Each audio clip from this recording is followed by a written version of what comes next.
My name is Olivia Bennett, and I was 29 years old when I discovered that the man I had loved for 7 years had been living a double life. If someone had told me that morning my marriage would be over by sunset, I would have laughed.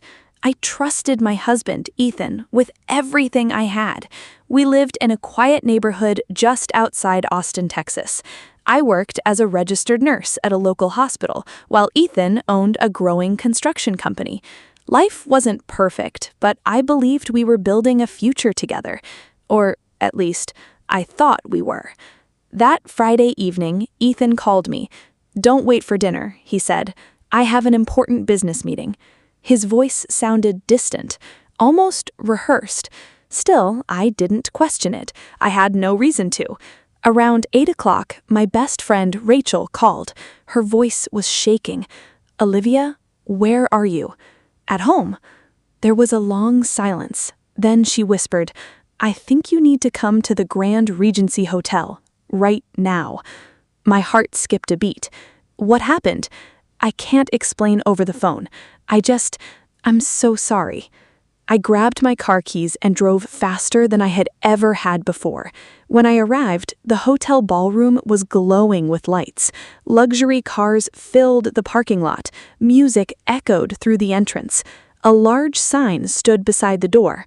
I froze the moment I read it. "Congratulations, Ethan Carter and Madison Brooks. Wedding reception." My mind refused to understand what my eyes were seeing. Wedding? No, there had to be some mistake. I walked inside. People were clapping. A photographer was taking pictures. Then I saw him, my husband, standing at the altar in a black tuxedo, holding another woman's hand. He looked happy, happier than I had seen him in years. Someone in the crowd noticed me. The room slowly fell silent. Ethan turned around. His smile disappeared from his face. Our eyes met. For several long seconds, neither of us spoke. Finally, he walked toward me. "Olivia." I looked at the ring finger on his hand. It was the same ring I had placed there 7 years earlier. My voice barely came out. "So, this is your business meeting?" He lowered his head. "I was going to tell you." I laughed through my tears. "When? After the honeymoon?" No one moved. No one spoke. The bride stood frozen at the altar. Guests looked away in embarrassment. I took off my wedding ring, placed it in Ethan's hand, and said the one sentence that changed both of our lives forever. "You didn't lose your wife today, Ethan. You lost the only person who ever loved you without conditions." I turned around, walked out of the ballroom, and never looked back. I had no idea that 3 years later, the man who had chosen someone else over me would be standing at my front door, begging for a second chance. The moment I walked out of the hotel, the tears I'd been holding back finally came. I sat in my car, gripping the steering wheel so tightly my hands went numb. 7 years. 7 years of love, sacrifice, and loyalty ended in a single evening. My phone wouldn't stop ringing. Ethan, again and again. I silenced every call. A few minutes later, a text message appeared. "Please let me explain." I stared at the screen before deleting the message without reading anything else. There was nothing left to explain. He hadn't made a mistake. He had made a choice, and that choice wasn't me. The next morning, I returned to the house we had shared for 6 years. It felt strangely empty. His clothes were gone. Half the closet was cleared out. He hadn't left in a hurry. He had planned it everything, even before I found out. On the kitchen counter was an envelope with my name on it. Inside was a letter. "Olivia, I know you'll hate me after this. I met Madison over a year ago. I didn't mean for any of this to happen. I fell in love with her. She understands me in ways I can't explain. You deserve someone who can love you the way you deserve. I'm sorry." I read the letter once, then quietly tore it into tiny pieces. Love didn't disappear overnight. Neither did loyalty. He hadn't fallen into another relationship. He had built one while coming home every night to kiss me goodnight. A week later, I met with my divorce attorney. The process was simple. Painful, but simple. Ethan didn't argue over the house. He didn't fight over our savings. He signed every document without hesitation. It almost felt like he wanted to erase our marriage as quickly as possible. The divorce was finalized just 3 months later. No children, no long courtroom battles, just 2 signatures ending what I once believed would last forever. One evening, my best friend Rachel invited me to dinner. "You can't stay locked inside forever," she said. "I know. You did nothing wrong, Olivia." I looked down at my untouched food. Then why does it feel like I wasn't enough? Rachel reached across the table and held my hand. Because betrayal makes innocent people question themselves. But one day, you'll realize his decision says everything about him and nothing about you. Those words stayed with me long after dinner ended. That night, I stood in front of the bathroom mirror. My eyes were swollen.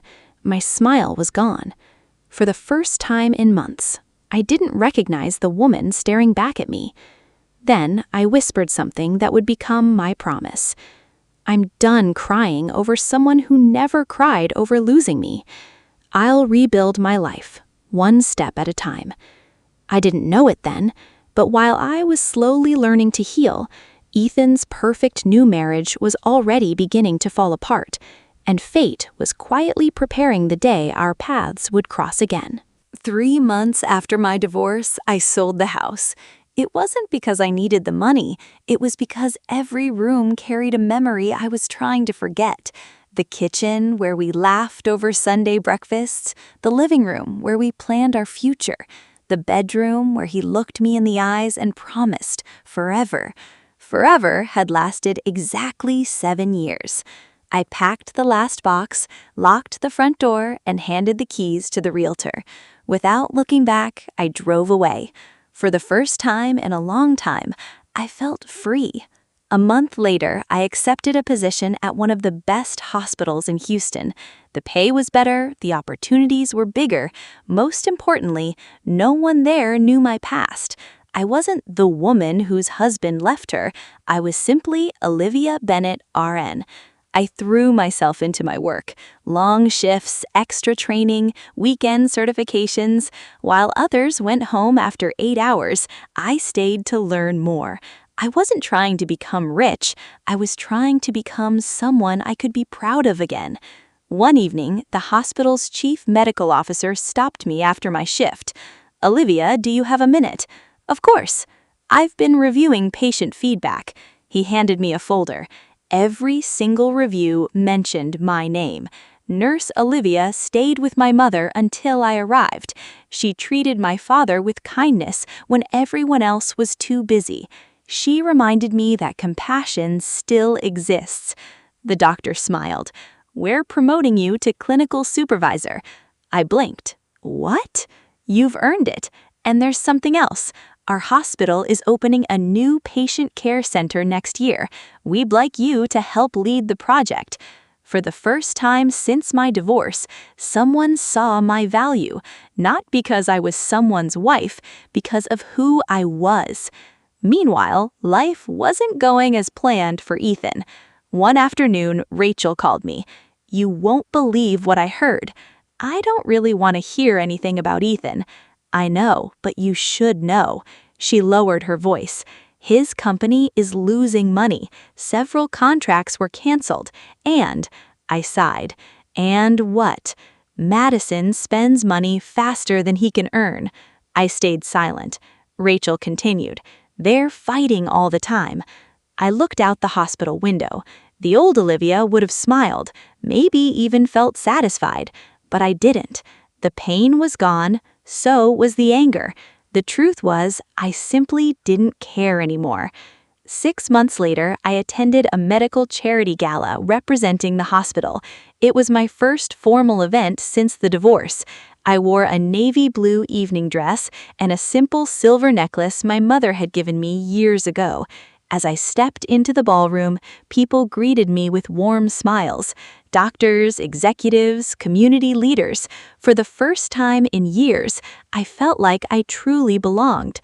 Then, across the room, I saw a familiar face. Ethan. He looked older, tired. His expensive suit couldn't hide the exhaustion in his eyes. The moment he saw me, he froze. Our eyes met for the first time since the divorce. He started walking toward me, slowly, carefully. When he finally stood in front of me, his voice was barely a whisper. "Olivia, you look happy." I smiled politely. "I am." For a moment, neither of us spoke. Then he looked down at the floor. "I've made the biggest mistake of my life." Before I could answer, a woman's voice called his name from across the ballroom.